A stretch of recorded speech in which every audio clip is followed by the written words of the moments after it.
আজকের আলোচনাটা যারা নিউ কাপল, নতুন বিয়ে করেছেন তাদের কাজে লাগবে,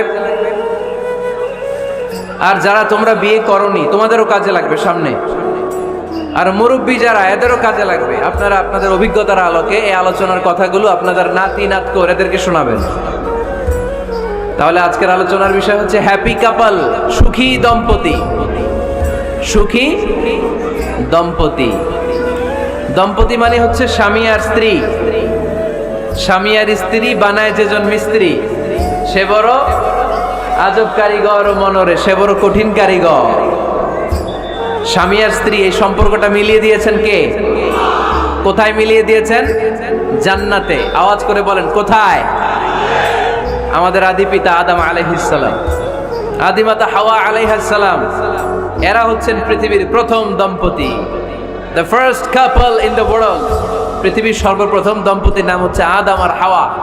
জান্নাতে ওনাদের বিয়ে পড়াই দিয়েছিলেন কে? তার মানে বিয়ের সম্পর্কটা এটা জান্নাতি সম্পর্ক, এটা একটা চমৎকার সম্পর্ক। এজন্য এই দাম্পত্য জীবন, আমাদের এই সামাজিক জীবনের প্রভাব অনেক বেশি। অনেক দম্পতি আমাদের কাছে বলে, হুজুর সুখ নাই, শান্তি নাই।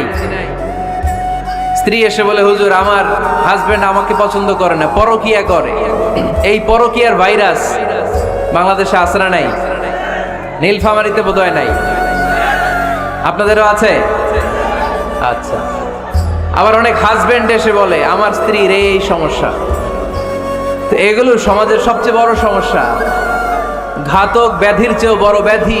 এগুলো নিয়ে কেউ মুখ খোলে না, কথা বলে না, ফলে দাম্পত্য জীবনের কলহ এটা দুর্বিষহ হয়ে ওঠে। আজকের আলোচনার মধ্য দিয়ে আমরা জানবো স্বামী স্ত্রী কেমন করে একটা সুখী, সমৃদ্ধ, আনন্দময় দাম্পত্য জীবন লিড করতে পারে।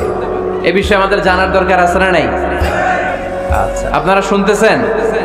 আপনাদের সকলের মনোযোগ কি আমার দিকে, না ডানে বায়ে তাকাচ্ছেন?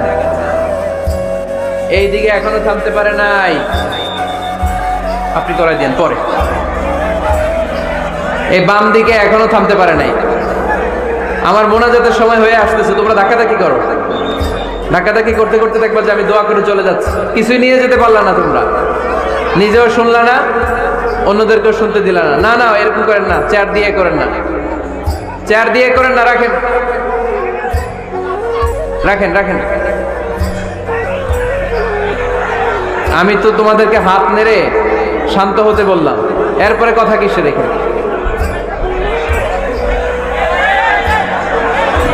এভাবে আসলে আলোচনা করা যায় না। একজন আলোচক কোন একটা বিষয় নিয়ে যখন কথা শুরু করবে, ডানে বায়ে ধাক্কাধাক্কি, চিৎকার, বিশৃঙ্খলার আওয়াজ যখন আলোচকের কানে আসে, উনি কথার খেই হারিয়ে ফেলে। এই যে আবার শুরু হয়েছে এখানে।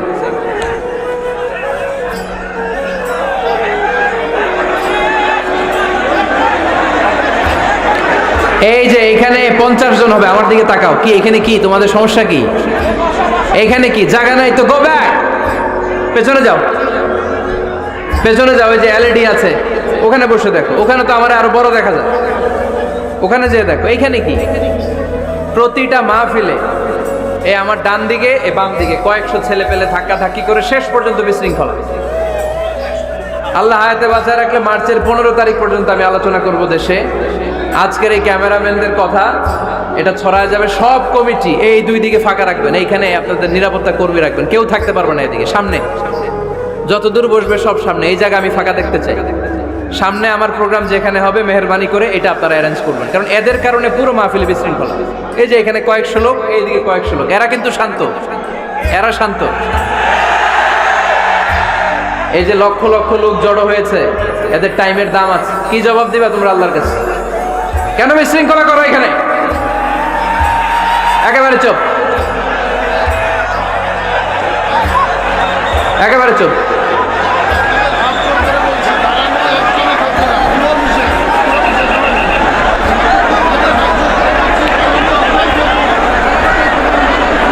হ্যাঁ বসে যান, বসেন।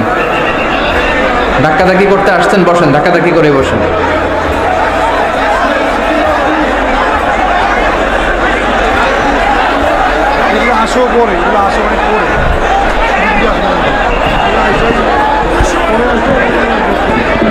একটা তাফসির মাহফিলের একটা ভাব গাম্ভীর্যতা আছে। এখানে কোরআনের কথা হয়। এখানে এরকম বিশৃঙ্খলা করলে মাহফিলের সৌন্দর্যটাই নষ্ট হয়ে যায়। আওয়াজ হবে না, আওয়াজ হবে না। হ্যাঁ ঠিক আছে, বসে যান। ইশারায়, মুখে আওয়াজ করা যাবে না, ইশারায়।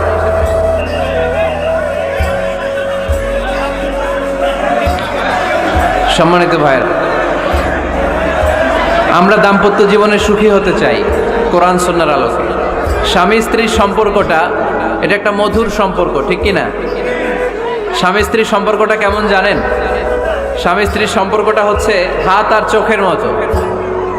হাত ব্যথা পেলে চোখ দিয়ে পানি ঝরে, আবার চোখ দিয়ে পানি ঝরলে হাত সেই পানি মুছে দেয়, ঠিক কি না?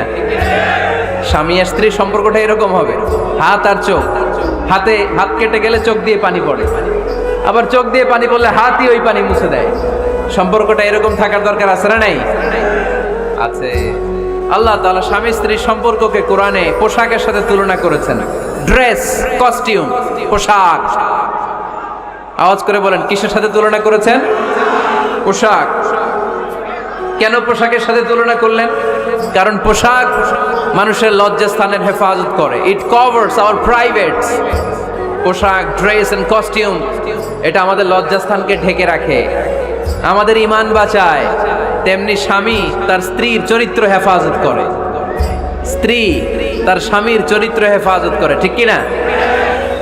এজন্য আল্লাহ তাআলা মেটাফরিক্যালি, রূপকভাবে স্বামী স্ত্রীকে পোশাকের সাথে তুলনা করেছেন। আবার পোশাক পরলে খুব সুন্দর লাগে, ডিজাইন করে, এমব্রয়ডারি করে, বিভিন্ন ডিজাইনের, বিভিন্ন স্টাইলের, বিভিন্ন ফ্যাশনের পোশাক মানুষ পরে। পোশাক পরলে মানুষের শ্রী বর্ধিত হয়, সৌন্দর্য বেড়ে যায়। ঠিক তেমনি নারীর চোখে পুরুষ সুন্দর, পুরুষের চোখে নারী সুন্দর, ঠিক কিনা? পোশাকের 3 নাম্বার কাজ হচ্ছে পোশাক মানুষকে কমফোর্ট দেয়, আরাম। এই যে শীতকালে আপনারা অনেকে ব্লেজার পরে আসছেন, অনেকের গলায় মাফলার, অনেকের গায়ে চাদর, আরাম লাগে না? কথা বলেন না কেন? লাগে। আবার গ্রীষ্মকালে এই মাফলার পরে কেউ বের হয়? চৈত্র মাসে নীলফামারীতে জ্যাকেট পরেন কে কে দেখি? পরেন না। এর কারণ চৈত্র মাসে পাতলা কাপড় পরতে হয়, কটনের, সুতির কাপড়। শীতকালে মোটা কাপড় আরাম লাগে, দেহটাকে প্রশান্ত করে দেয়। আবার গরমকালে সুতির, কটনের পাতলা কাপড় পরলে দেহটারে প্রশান্ত করে দেয়। ঠিক তেমনি স্ত্রী যখন স্বামীর সান্নিধ্য পায়, এই লাইটটা অফ থাকলে ভালো, অফ, এই লাইটটা অফ, পারলে এইটা অফ। স্ত্রী যখন স্বামীর সান্নিধ্য পায়, স্ত্রী প্রশান্ত হয়ে যায়। আবার স্বামী যখন স্ত্রীর সংস্পর্শ পায়, স্বামীর অন্তরটারে প্রশান্ত করে দেয় কে? এজন্য আল্লাহ তাআলা নারীকে বলেছেন, নারী তোমরা হচ্ছে পুরুষের পোশাক। আবার পুরুষদেরকে বলেছেন, ও পুরুষরা তোমরা নারীদের পোশাক। পড়েন আল্লাহু আকবার। রব্বুল আলামিন বলেন, হুন্না লিবাসুল লাকুম ওয়া আনতুম লিবাসুল লাহুন। ও নারীরা, তোমরা তোমাদের স্বামীদের পোশাক, আর তোমাদের স্বামীরা হলো তোমাদের পোশাক। পোশাক যেমনি লজ্জাস্থানকে ঢেকে রাখে, ঈমান ইজ্জতের হেফাজত করে, আব্রু ঢেকে রাখে, তেমনি স্বামী তার স্ত্রীর চরিত্রের হেফাজত করে, স্ত্রী তার স্বামীর চরিত্রের হেফাজত করে। পোশাক যেমনি সুন্দর, স্ত্রীর চোখে স্বামী সুন্দর, স্বামীর চোখে স্ত্রী সুন্দর। পোশাক যেমনি মানুষকে আরাম দেয়, প্রশান্ত করে দেয়, স্বামী আর স্ত্রী একে অপরের সংস্পর্শ পেলে তাদের হৃদয়টাও প্রশান্ত হয়ে যায়, ঠিক কিনা? এজন্য আল্লাহ তাআলা পোশাকের সাথে তুলনা করেছেন। পোশাক একে অপরের পোশাক চামড়ার সাথে লেগে থাকে না, আলাদা থাকে। তার মানে স্বামী স্ত্রী সম্পর্কটা এরকম মিলেমিশে, ভালোবেসে, একাকার, ঠিক কিনা? আর নিসাউ শাকাইকুর রিজাল, নারীরা পুরুষদের কাউন্টার পার্ট। নারী হচ্ছে পুরুষের সহযোগী। এই পৃথিবীর এই সভ্যতা, এই সিভিলাইজেশন, এই উন্নয়ন, এই ডেভেলপমেন্ট, এটা শুধু পুরুষরা করে নাই। এই উন্নয়নের অংশীদারিত্বে আমাদের বোনদের, নারীদেরও হাত আছে না নাই? এজন্য কাজী নজরুল বলেছেন, এ বিশ্বে যা কিছু সুন্দর চিরকল্যাণকর, অর্ধেক তার করিয়াছে নারী, অর্ধেক তার নর। চিল্লায় বলেন ঠিক কিনা? এজন্য এই মহাবিশ্বের এই সভ্যতায় আপনাদের যেমনি অবদান, আমাদের বোনদেরও অবদান আছে না নাই? আছে। স্বামী স্ত্রী এই দুজন মিলে এই বিশ্ব সভ্যতা তৈরি হয়েছে। এজন্য দুজনের মধ্যে সম্পর্ক হবে পোশাকের মতো। পোশাক যেমনি দেহের সাথে লেগে থাকে, স্বামী স্ত্রীর মধ্যে এরকম সুসম্পর্কের দরকার আছে না নাই? আচ্ছা, আজকে আমরা জানার চেষ্টা করব কি করে স্বামী আর স্ত্রীর মধ্যে এই সুসম্পর্ক বাড়ানো যায়, ইনক্রিজ করা যায়। কি করে আমাদের মধ্যে মারামারি, কাটাকাটি, ঝগড়া, ডিভোর্স এই রেটটা কমানো যায়, এ ব্যাপারে আমাদের জানার দরকার আছে না নাই? ইসলামী শরিয়া স্বামী স্ত্রী প্রত্যেককে ইন্ডিভিজুয়ালি আলাদা আলাদা কিছু দায়িত্ব দিয়েছে। স্বামীকে কিছু দায়িত্ব দিয়েছে, আবার স্ত্রীকে কিছু দায়িত্ব দিয়েছে, আবার উভয়কে কিছু দায়িত্ব দিয়েছে। আমরা শুরুতে স্বামী স্ত্রীর উভয়কে আল্লাহ তাআলা কি দায়িত্ব দিয়েছে এটা জানবো। তারপরে স্ত্রীদেরকে আল্লাহ তাআলা কি দায়িত্ব দিয়েছেন সেটা জানবো। সবশেষে স্বামীদেরকে আল্লাহ তাআলা কি দায়িত্ব দিয়েছে সেটা জানবো। এই দায়িত্বগুলো পালন করার মধ্য দিয়ে দাম্পত্য জীবনকে সুখময় করে দিবে কে? আল্লাহ। শুরুতে আমরা জানবো দ্য কালেকটিভ রেসপন্সিবিলিটি, যৌথ দায় দায়িত্ব কি আছে স্বামী আর স্ত্রীর, কেমন করে দাম্পত্য জীবনকে সুখময় শান্তিময় করতে হয়। একটা দাম্পত্য জীবন কলহমুক্ত করতে চাইলে, সুখময় করতে চাইলে সর্বপ্রথম স্বামী স্ত্রীর যেটা খেয়াল রাখতে হবে সেটা হচ্ছে স্বামী স্ত্রীর উভয়ের স্যাক্রিফাইসের মানসিকতা থাকা লাগবে। স্যাক্রিফাইস, আওয়াজ করে আমার সাথে সাথে বলেন স্যাক্রিফাইস। এই স্যাক্রিফাইস ছাড়া দাম্পত্য জীবন টিকবে? দুইজনেই যদি ঝগড়া করে, দুইজনেই যদি রেগে যায়, ঝামেলা আছে না নাই? স্বামী রেগে গেলে স্ত্রীকে থেমে যেতে হয়, আবার স্ত্রী রেগে গেলে স্বামীকে থেমে যেতে হয়। স্বামীও যদি রেগে যায়, স্ত্রীও যদি রেগে যায়, তাহলে তৃতীয় বিশ্বযুদ্ধ বেঁধে যাবে, ঠিক কি না? এই জন্য রেগে গেলেন তো হেরে গেলেন, রাগা যাবে না। স্বামী যদি রেগে যায়, স্ত্রী থেমে যেতে হবে। স্ত্রী যদি রেগে যায়, স্বামী থেমে যেতে হবে। এটাই দাম্পত্য জীবনের সুখ আর সমৃদ্ধির মূল ফর্মুলা। স্যাক্রিফাইস করতে হবে। এর কারণ আপনি যদি দোষ খুঁজতে শুরু করেন, দোষ ছাড়া পৃথিবীতে মানুষ নাই, ঠিক কি না? No one is perfect in this world. এই পৃথিবীতে কেউই পারফেক্ট না। আপনি যে আপনার স্ত্রীর দোষ খোঁজেন, আপনারও দোষ আছে না নাই? আবার ভাবি যদি আপনার খালি দোষ খুঁজে, ভাবিরও দোষ আছে না নাই? না, এজন্য দোষ খুঁজবেন না, স্যাক্রিফাইস করেন, একটু মানিয়ে নিন। দাম্পত্য জীবনটা এরকমই, একটু ছাড় দিতে হয়, একটু মানিয়ে নিতে হয়। দাম্পত্য জীবনে কখনো মন খারাপ, কখনো মন ভালো, কখনো রোদ, কখনো বৃষ্টি, এই নিয়েই দাম্পত্য জীবন, ঠিক কিনা? তাহলে দাম্পত্য জীবনে যদি আমরা সুখ পেতে চাই, সকল নবদম্পতিকে বলবো একটু ছাড় দেওয়ার মানসিকতা বিল্ড আপ করেন, একটু মানিয়ে নেন, একটু মানিয়ে নেন, একটু ছাড় দেন, একটু মিলেমিশে চলেন। এক স্যাক্রিফাইস আমাদের জীবনটারে, আমাদের দাম্পত্য জীবনটাকে একটা জান্নাতি দাম্পত্য জীবন বানায় দিবে, ঠিক কিনা? দাম্পত্য জীবনকে সুখী করার 2 নাম্বার ফর্মুলা হচ্ছে ঝগড়া করা যাবে না। আপনারা ঝগড়া করেন নাকি? হ্যাঁ, বউয়ের সাথে ঝগড়া করেন না এরকম বিবাহিত পুরুষ কে কে আছেন দেখি এখানে? হাত তুলছে অনেকে। বিশ্বাস হয় আপনাদের? হ্যাঁ, অনেক ঝগড়া। হ্যাঁ, আচ্ছা, মেয়েরা বেশি করে? না না, এই মহিলা প্যান্ডেল আছে এদিকে, এদেরকে জিজ্ঞেস করলে বলবে সব দোষ আপনাদের, আর আপনারা দোষ দিচ্ছেন এদের। তো ঝগড়া করবেন না মেহরবানি করে, সম্মানিত ভাইরা, ঝগড়া করবেন না। কারণ এই ঝগড়া থেকে, সামান্য ঝগড়া থেকে অনেক সময় বিচ্ছেদের দিকে চলে যায় সম্পর্ক। ছোট্ট ঝগড়া থেকে যেতে যেতে ঝগড়া বাড়তে বাড়তে ডিভোর্সের দিকে গড়া, এরকম আছে না নাই? না, সামান্য ঝগড়া যদি বেঁধে যায়, শয়তান এটার মধ্যে বাতাস দেয়, এটারে বাড়াতে বাড়াতে শয়তান অনেক বড় করে। ইমানদারদের পরিবার ভেঙে গেলে শয়তান খুশি, আর ইমানদারদের পরিবার টিকে থাকলে আমার আল্লাহ খুশি। আমরা কার খুশি চাই? জোরে বলতে হবে, খুশি চাই কার? শয়তান সব সময় চায় ইমানদারদের ফ্যামিলি ভেঙে দিতে। Always he tries his level best to break down the relationship of a mu'min family. একদিন ইমানদারের ফ্যামিলি কি করে ব্রেক ডাউন করে দেয়া যায়। যেন ঝগড়াই করবো না আমরা। আপনি ঝগড়া করলে ভাবি যেন ঠান্ডা থাকে, ভাবি ঝগড়া শুরু করলে আপনি ঠান্ডা থাকবেন। ঝগড়া করা যাবে না, কিন্তু ঝগড়া হয়ে যায় ফ্যামিলিতে, এটাকে চেক দিতে হবে। ঝগড়া নিয়ে অনেক মজার মজার গল্প আছে। একটা গল্প দিয়ে আজকে শুরু করি। এক লোক মাহফিল শেষ করে 11টার দিকে বাসায় ফিরেছে। তো বাসায় ঢোকার আগে তার ওয়াইফকে ফোন দিয়েছে। ফোন দিয়ে বলতেছে, এই মাহফিল শেষ, আমি কিন্তু বাসায় চলে আসতেছি, শুরু করার আগে তাড়াতাড়ি দরজাটা খোলো। তো স্ত্রী আবার রাতের খাবার স্বামীকে ছাড়া খায় না। তো স্ত্রী দরজা খুলে দাঁড়ায় আছে, স্বামী বেচারা আসছে।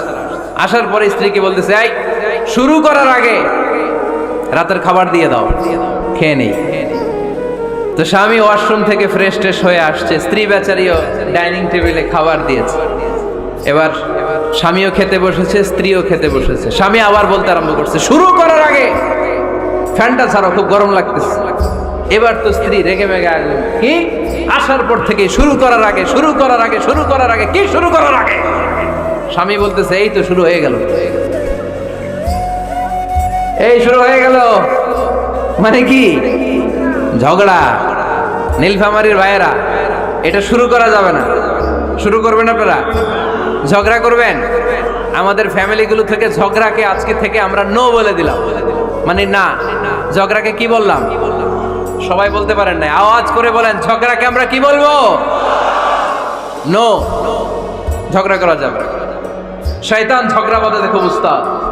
সহিহ মুসলিমের হাদিস, ইন্না ইবলিসা ইয়াদাউ আরশাহু আলাল মা সুম্মা ইয়াবআসু সারায়াহু। ইবলিস তার সিংহাসন গেড়েছে সাগরের উপর। ইবলিসের সিংহাসন কিসের উপরে? বিশাল বড় সাগর আর মহাসাগরের উপরে ইবলিস শয়তান তার সিংহাসন নিয়ে বসা। প্রতিদিন সকালবেলায় শয়তানগুলোরে মানব রাজ্যে পাঠিয়ে দেয়, যা তোরা মানব রাজ্যে চলে যা, যে মানুষকে ওয়াসওয়াসা দেয়, ওয়াসওয়াসা দিয়ে খারাপ কাজ করা। সারাদিন খারাপ কাজ করার পরে কি কি ওয়াসওয়াসা দিল, কি কি খারাপ কাজ মানুষের মধ্যে ঘটালো, সন্ধ্যাবেলায় সব শয়তান এসে ইবলিসকে বয়ান শোনায়। সন্ধ্যাবেলায় শয়তানগুলো এসে বলে, আমি এক লোককে দিয়ে মিথ্যা কথা বলিয়েছি। আরেক শয়তান বলে, আমি নামাজ কাজা করিয়েছি এক আল্লাহর বান্দাকে দিয়ে। আরেকজন বলে, আমি ওজনে কম দিয়েছি। আরেকজন বলে, আমি সুদের ব্যবসার মধ্যে টাকা লাগানোর ব্যবস্থা করে দিয়েছি। এক একজন এক একটা ওয়াসওয়াসা দিয়ে আল্লাহর মুমিন বান্দাদেরকে ধোঁকা দিয়েছে। এগুলোর ফিরিস্তি এসে সব শয়তানেরা ইবলিসকে শোনায়, কিন্তু কোনো কথাতে ইবলিসের মন ভরে না। কোন শয়তান এসে বলে, আমি তো এমন মদের আড্ডাখানায় নিয়ে গেছি আল্লাহর বান্দাদেরকে, এগুলো নামাজই পড়ে নাই, খালি মদ খেয়েছে। আবার কিছু শয়তান এসে বলে, আমি ক্যাসিনোতে নিয়ে গেছি, ওখানে খালি জুয়া খেলছে। আবার কিছু শয়তান এসে বলে, আমি বাজারের মধ্যে ফরমালিনের এই ওয়াসওয়াসা ঢুকাই দিস। একটার পর একটা শয়তানি ফিরিস্তি তারা ইবলিসকে শোনায়, কিন্তু কোনো কাজই ইবলিসের মন ভরাতে পারে না। একজন এসে বলে, আনা মা তারাকতুহু বাইনার রাজুলি ওয়া ইমরাআতিহি হাত্তা ফাররাকতু। আমি একজন ইমানদার নারী পুরুষের মধ্যে ঝগড়া লাগায়া ওই ঝগড়া বাড়াতে বাড়াতে বাড়াতে বাড়াতে তালাক পর্যন্ত নিয়ে গেছে। নাউজুবিল্লাহ পড়বেন না? শয়তান এবার তার উপর খুশি হয়ে যায়। সব শয়তানগুলোকে ঠেলে ইবলিস এই শয়তানকে কাঁধে তুলে নাচতে শুরু করে দেয়। কারণ মুমিন বান্দার সংসার যদি ভেঙে যায় শয়তান খুশি হয়ে যায়, আর মুমিন বান্দার সংসার টিকে থাকলে খুশি হয়ে যায় কে? এজন্য নীলফামারীর ভাইয়েরা, ঝগড়া করা যাবে না। দাম্পত্য জীবনকে সুখী করতে চাইলে ঝগড়াকে আমরা নো বলে দিব। ঝগড়া অনেক সময় হবে, কিন্তু এটাকে বাড়তে দেয়া যাবে না, এটাকে আমরা স্পেস দিব না, ওইখানে থামায় দিতে হবে। রাজি আছেন তো সবাই? আল্লাহ রাসূল সাল্লাল্লাহু আলাইহি ওয়াসাল্লামের ফ্যামিলিতে ঝগড়া হতো। আম্মা জান আয়েশা রাদিয়াল্লাহু তাআলা আনহার সাথে আল্লাহ রাসূল সাল্লাল্লাহু আলাইহি ওয়াসাল্লামের ঝগড়া হতো, হাদিসে পাওয়া যায়। কিন্তু এগুলো ছিল মধুর ঝগড়া, সুন্দর ঝগড়া। সুবহানাল্লাহ পড়েন। আল্লাহর হাবিব বলেন, ইয়া আয়েশা ইন্নী লা আ'লামু ইযা কুনতি আন্নী রাদিয়া ওয়া ইযা কুনতি আলাইয়া গাদবা। ও আয়েশা, তুমি কখন আমার উপর রেগে থাকো সেটাও আমি বুঝি, আবার কখন খুশি থাকো সেটাও বুঝি। আম্মা জান আয়েশা বললেন, ইয়া রাসূলুল্লাহ, ইয়া হাবিবাল্লাহ, কেমন করে আপনি বুঝেন যে আমি আপনার উপর রেগে আছি, আবার কেমন করে আপনি বুঝেন আমি আপনার উপর সন্তুষ্ট আছি?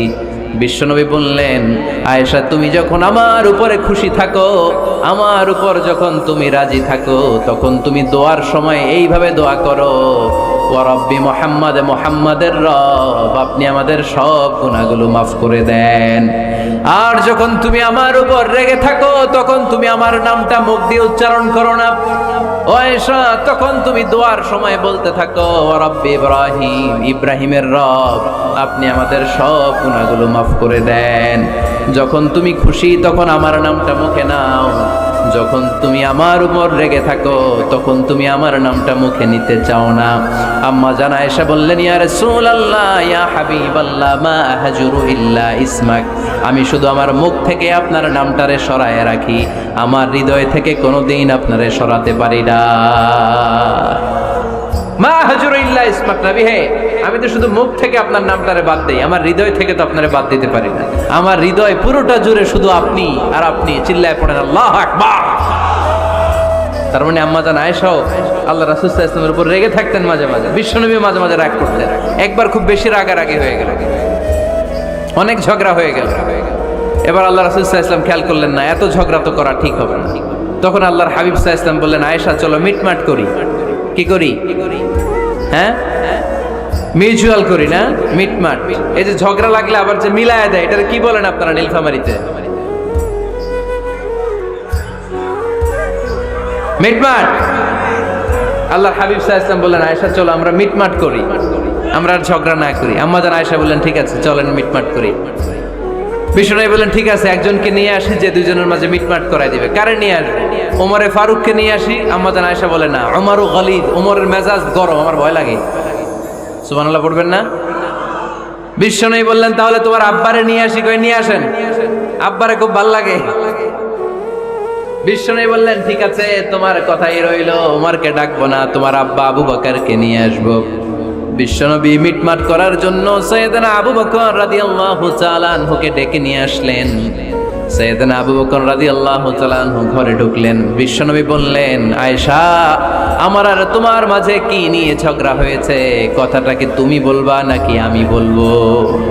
আম্মা জান আয়েশা বলেন, আপনিই বলেন, তবে মিথ্যা বললেন না, যা ঘটছে ওইটাই বললেন। ওয়ালা তাকুলিল্লাহ হাক্কান, যেটা সত্য ওইটাই বলবেন, অন্য কিছু বলবেন না। আবু বকর রাদিয়াল্লাহু তাআলা আনহু তো শুনে রেগে মেগে আগুন। কি এত বড় সাহস, বিশ্বনবীর সামনে দাঁড়িয়ে তুমি এভাবে কথা বলো? এই আদব শিক্ষা দিয়েছি তোমাকে আমি। রেগে গেলেন। বিশ্বনবী কি সত্য ছাড়া মিথ্যা কিছু বলবেন? রেগে মেগে চিৎকার করে মেয়ের গালের মধ্যে দিলেন এক চপেটাঘাত। এক থাপ্পড় খেয়ে আম্মা জান আয়েশা উল্টায় পড়লেন। আবার মারার জন্য সাইয়েদনা আবু বকর রাগে গড়গড় করছিলেন, মেয়েরে আবার মারার জন্য উদ্যত হলেন। বিশ্বনবী অবস্থা ভয়ঙ্কর দেখে সাইয়েদনা আবু বকরের সামনে দুই হাত মেলে এইভাবে দাঁড়িয়ে গেলেন। বিশ্বনবীকে যখন আবু বকর রাদিয়াল্লাহু তাআলা আনহু দাঁড়াতে দেখলেন, সাইয়েদনা আবু বকর মুহূর্তের মধ্যে থেমে গেলেন। সুবহানাল্লাহ পড়েন। সাইয়েদনা আবু বকর রাদিয়াল্লাহু তাআলা আনহু ঘর থেকে বের হয়ে গেলেন। এবার বিশ্বনবী আম্মা জান আয়েশার কাছে যেয়ে বলেন, ও আয়েশা, দেখো আমি তোমারে মাইর থেকে বাঁচাইলাম, আমি না থাকলে তোমার বাবা তোমারে আসি শেষ করে ফেলতো, ঠিক কি না? আমি বাঁচাইছি তোমারে। ইয়া আয়েশা কাইফা রাআইতিনি আনকাসতুকি মিনার রাজুল, দেখছো আয়েশা কেমনে বাঁচাইলাম তোমারে? আজকে আমি না থাকলে এমন পিট্টি দিতে তোমার বাবা, একেবারে খবর হয়ে যেত। আম্মা জান আয়েশা লজ্জায় পড়ে গেলেন, হেসে দিলেন। বিশ্বনবীও হেসে দিলেন। সুবহানাল্লাহ পড়েন। দুইজনের এই হাসির আওয়াজ ঘরের বাইরে থেকে সাইয়েদনা আবু বকর শুনতে পেলেন। উনি শুনে তো অবাক, কিরে এতক্ষণ তৃতীয় বিশ্বযুদ্ধ, এখন আবার হাসে। ঘরে ঢুকলেন।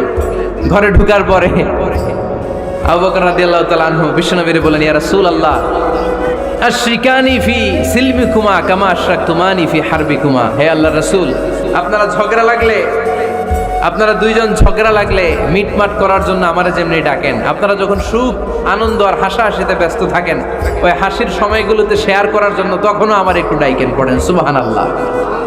ও নবী, শুধু ঝগড়ার সময় ডাইকেন না, শুধু মিলায়া দেওয়ার জন্য ডাকবেন না।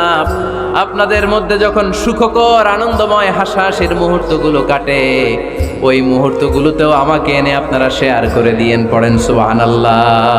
মুসনাদে আহমদ ইবনে হাম্বলের হাদিস। এই হাদিস প্রমাণ করে আল্লাহ রাসূল সাল্লাল্লাহু আলাইহি ওয়াসাল্লামের ঘরেও ঝগড়া হতো স্ত্রীদের সাথে, তবে মধুর ঝগড়া, শিক্ষণীয় ঝগড়া। আওয়াজ করে বলতে হবে, ঠিক কি না? এজন্য ঝগড়া হবে, কিন্তু ঝগড়াকে বাড়তে দেয়া যাবে। তাহলে দাম্পত্য জীবন সুখময় করতে চাইলে 1 নম্বরে স্যাক্রিফাইস, 2 নম্বরে ঝগড়াকে আমরা কি বলে দিছি আজকে? ভুলে গেছি। ঝগড়াকে কি বলবো? নো। তাসলিমা নামে একটি মেয়ে হারিয়ে গেছে। ওসি সাহেব বলেছেন, পিছনে পুলিশের কাছে যদি পাঠিয়ে দিতে পারেন ভালো হয়। ছোট্ট মেয়ে দেখলে জিজ্ঞেস করবেন, তোমার নাম কি? যদি বলে তাসলিমা, 6 বছর বয়স, ওকে পাঠাই দিবেন।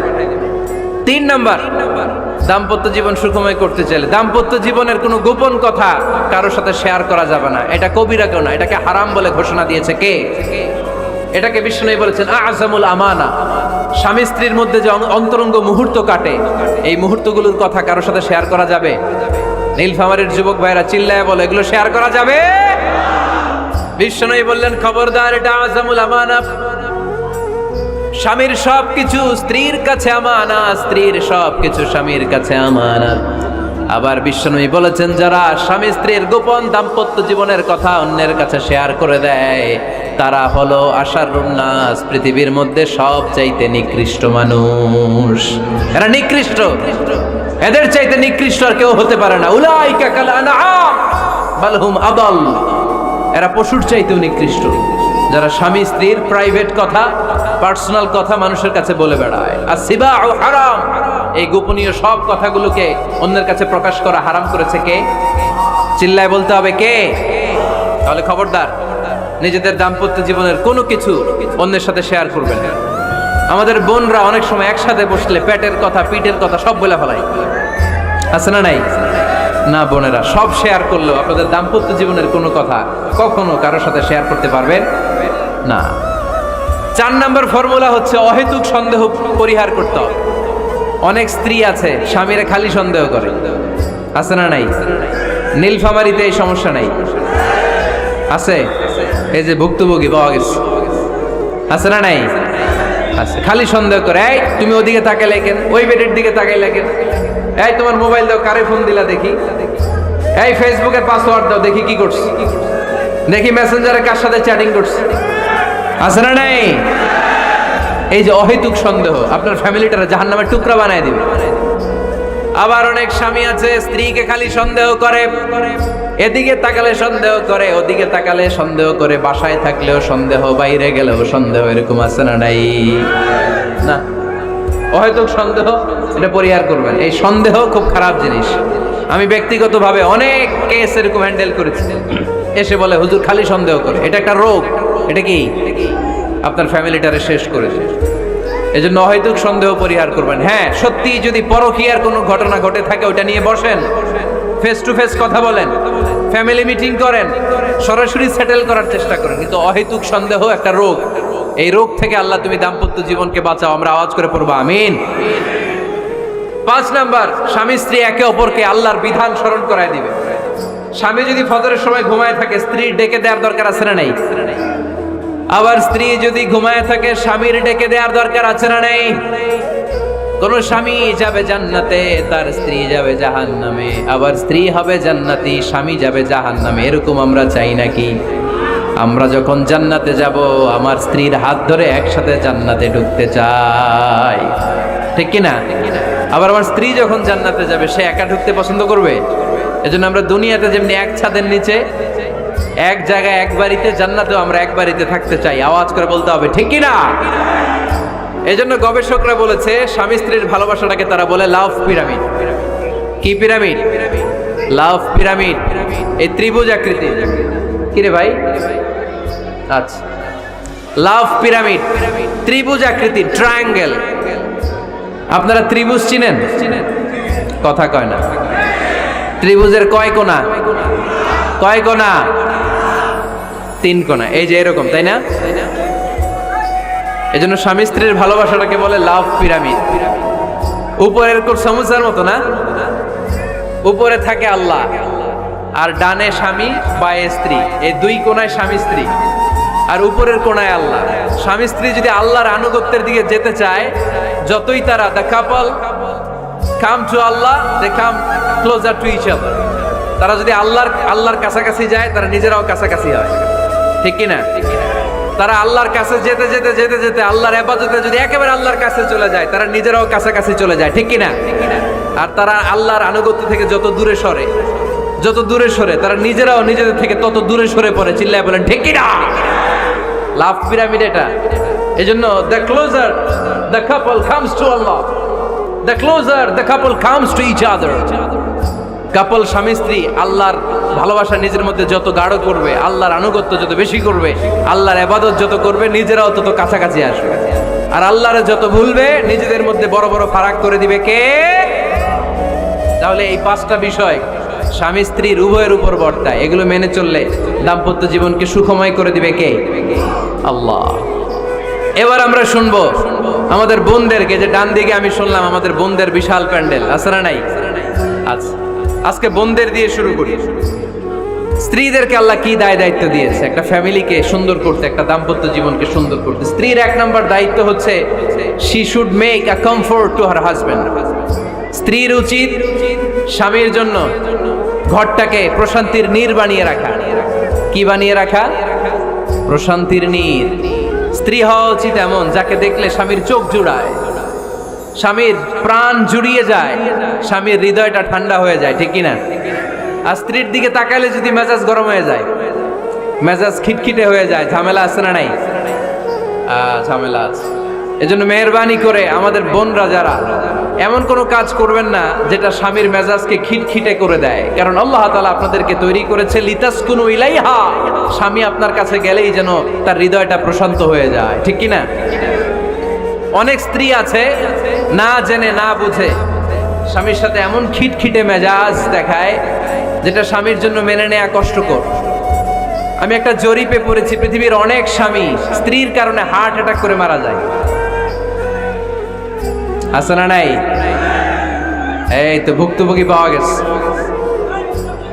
স্বামীর জন্য একটা ত্রাস হয়ে দাঁড়ায় স্ত্রী, ত্রাস।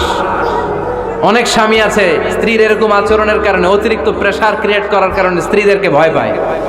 অবশ্য নীলফামারীর কোন স্বামী তার স্ত্রীরে ভয় পায় না। ভয় পায়? স্ত্রীরে ভয় পান কে কে দেখি?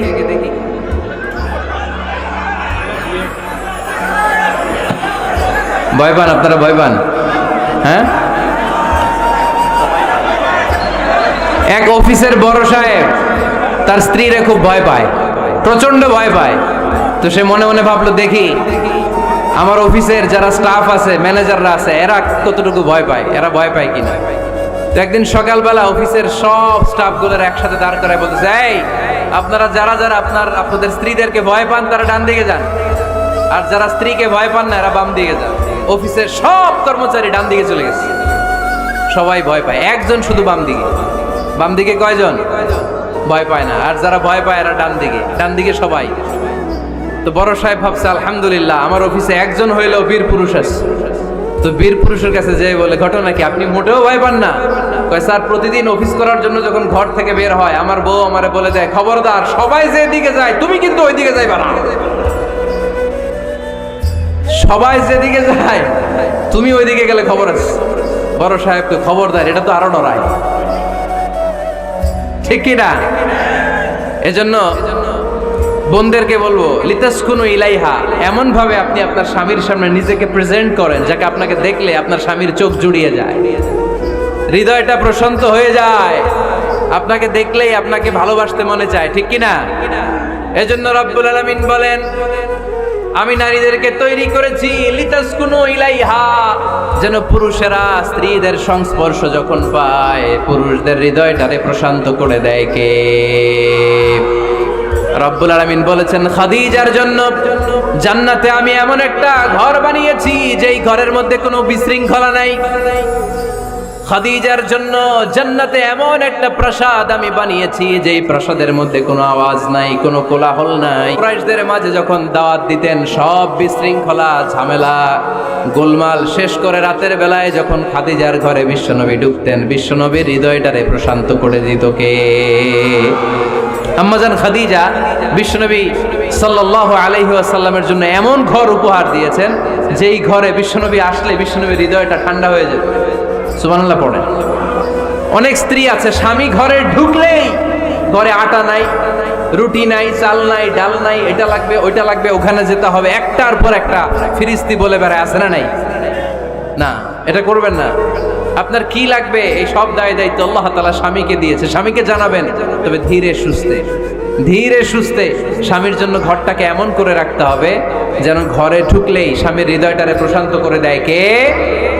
এজন্য স্ত্রীর প্রথম দায়িত্ব ঘরটারে প্রশান্তির নীড় বানানো। এখানে কি আবার কি এখানে মারামারি? দুই দল নাকি?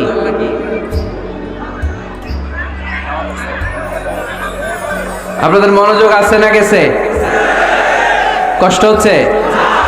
হ্যাঁ, অনেক রাত হয়ে গেছে তো, প্রায় 10:30। হ্যাঁ, তাকবীর পড়েন, লিল্লাহে তাকবীর। তো কিছু লোক ওঠা বসা শুরু করলেন কেন? হ্যাঁ, 1 নাম্বার, 2 নাম্বার, 3 নাম্বার নাই তো আবার? হ্যাঁ, 1 নাম্বার নাকি পেশাব করা, 2 নাম্বার নাকি টয়লেটে যাওয়া, 3 নাম্বার নাকি এইটা। বিড়ি খান আপনারা? বিড়ি আর সিগারেটের সাথে মুসলমানের সম্পর্ক আছে না। কোন মুসলমান সিগারেট খেতে পারে? বিড়ি টানতে পারে? কারণ এটা এমন একটা খাবার যে খাবার টয়লেটে ঢুকেও খাওয়া যায়। সিগারেট ছাড়া কোনো খাবার টয়লেটের ভেতরে খাওয়া যায়? কথা বলেন, খাওয়া যায়? এবং সিগারেট পৃথিবীর এমন খাবার যে খাবারের গায়ে এই খাবারের বদনাম লেখা থাকে, ঠিক কিনা? সিগারেট ছাড়া পৃথিবীর কোনো খাবারে ওই খাবারের বদনাম আছে? কথা বলেন। ধরেন আপনাদের নীলফামারীতে নতুন 1 প্যাকেট বিস্কিট বেরিয়েছে, যে বিস্কিটের গায়ে লেখা এই বিস্কিট খাওয়ার 1 ঘন্টার মধ্যে ডায়রিয়া শুরু হবে। ওটা খাইবেন কে কে? খাবেন আপনারা? কি বলবেন দোকানদারে, তোর বিস্কিট তুই খা, তোর ডায়রিয়া হোক, ঠিক কিনা? কিন্তু সিগারেটের গায়ে কিন্তু লেখা থাকে স্মোকিং কজেস ক্যান্সার, ধূমপান স্বাস্থ্যের জন্য ক্ষতিকর, ধূমপান কর্কট রোগের কারণ, ধূমপান করলে এটা বিষপানের শামিল। এই সিগারেট এটা তৈরি হয় তামাক পাতা থেকে, টোবাকো প্ল্যান্টস। এই তামাক পাতা চাষ হয় নাকি নীলফামারীতে? হ্যাঁ, বাংলাদেশে সবচেয়ে বেশি, সবচেয়ে বেশি নীলফামারীর কোন থানায়? সদরে, শহর অঞ্চলে? আচ্ছা, এই তামাক পাতার চারদিকে বেড়া দেয়া লাগে না জানেন? কারণ ছাগলও মুখ দেয় না।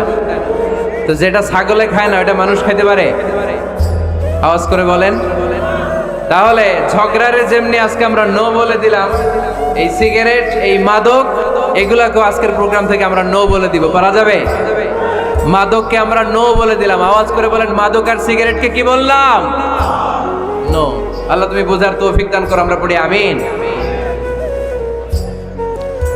একটা সুখী দাম্পত্য জীবনের জন্য স্ত্রীর 2 নাম্বার দায়িত্ব হচ্ছে স্বামীকে ইন্সপায়ার করা, স্বামীকে সাহস জোগানো, পিছন থেকে ড্রাইভিং পুশের মতো কাজ করা।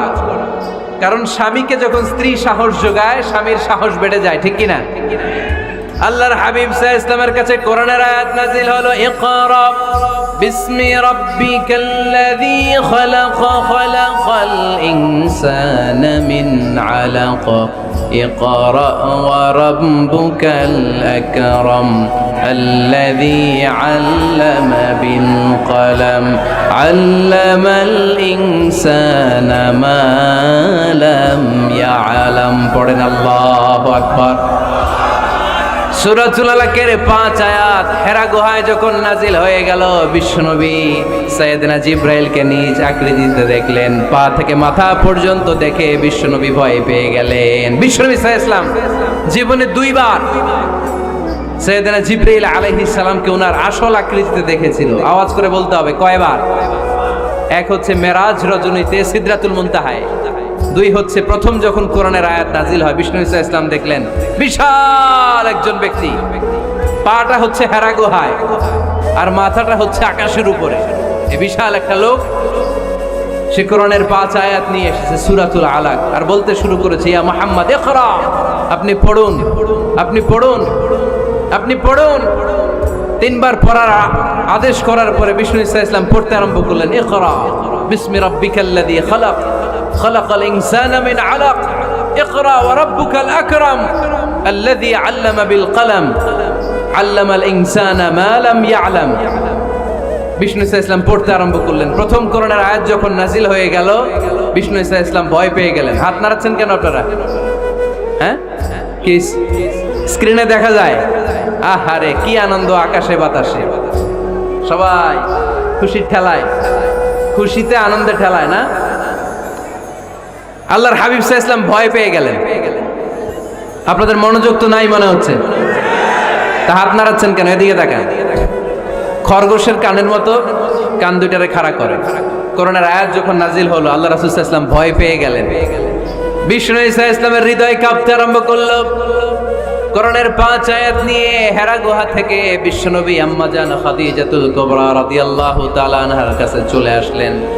এসে ডেকে বললেন, খাদিজা জাম্মিলুনি জাম্মিলুনি, কম্বল দিয়ে তুমি আমারে চাপা দাও, আমার ভয় লাগছে, মনে হয় আমি বাঁচব না। আম্মা জান খাদিজা বললেন, কি হয়েছে আপনার? বিশ্বনবী বললেন, বিশাল বড় একটা লোক কোরআনের 5 আয়াত নিয়ে এসেছে। ওই লোকের পা হেরা গুহার মধ্যে, মাথাটা আকাশের উপরে, এত বিশাল সত্তা, বিশাল কোন মানুষ জীবনে আমি দেখি নাই। এসে সে পরিচয় দিয়েছে সে নাকি জিব্রাইল ফেরেশতা।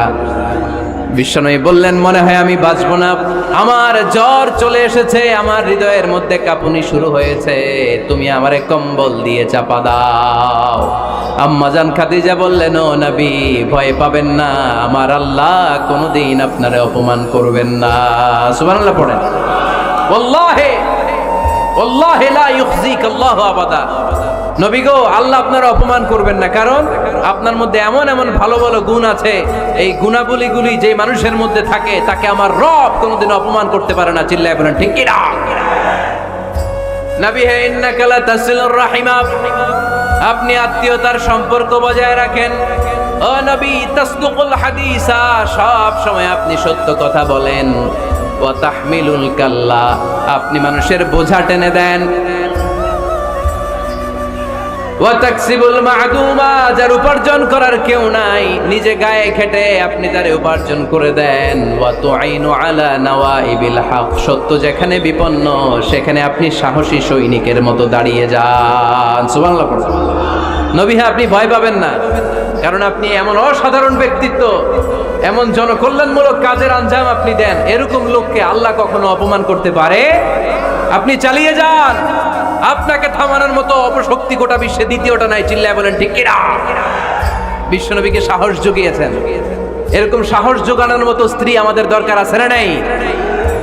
বিশ্বনবী সারাদিন বাইরে যখন কাফের মুশরিকদের অত্যাচার অনাচার সহ্য করে ঘরে আসতেন, আম্মা জান আয়েশা এমন সাহসিকতার বাণী শোনাতেন, এমন মোটিভেশন শোনাতেন, এমন ইন্সপায়ারেশন দিতেন, বিশ্বনবী সারাদিনের সব দুঃখ কষ্ট ভুলে গিয়ে এর পরের দিনের দাওয়াতি কাজের জন্য নতুন করে এনার্জি ফিরে পেতেন। চিল্লায় পড়েন আল্লাহু আকবার। এজন্য স্ত্রীর 2 নাম্বার কাজ হচ্ছে স্বামীকে সাহস জোগানো। 2 নাম্বার কাজ কি? স্বামীকে সাহস জোগানো, স্বামীকে সাপোর্ট দেয়া।